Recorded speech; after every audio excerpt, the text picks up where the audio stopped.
Помню с начала войны до конца. Усё чисто помню.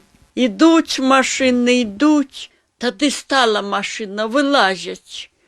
Познали мы, что немцы, и стала война. Автоматами пыляли у шчыт, а шчыт горыць, и люди горать. 4 семьи в одной.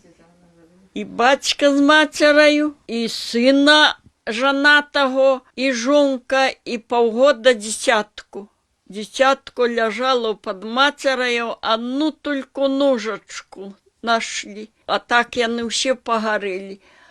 А другий сын был воддаль метров 500.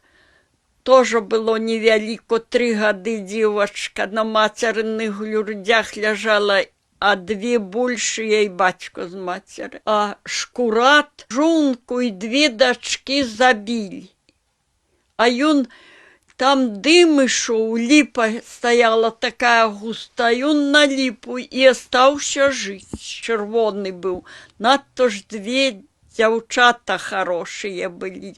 Шкодовали полить, так побили и на береже положили. Я была очень высока, ну, худая надто. Не забрал, сказал детску. А моего мужика забрал.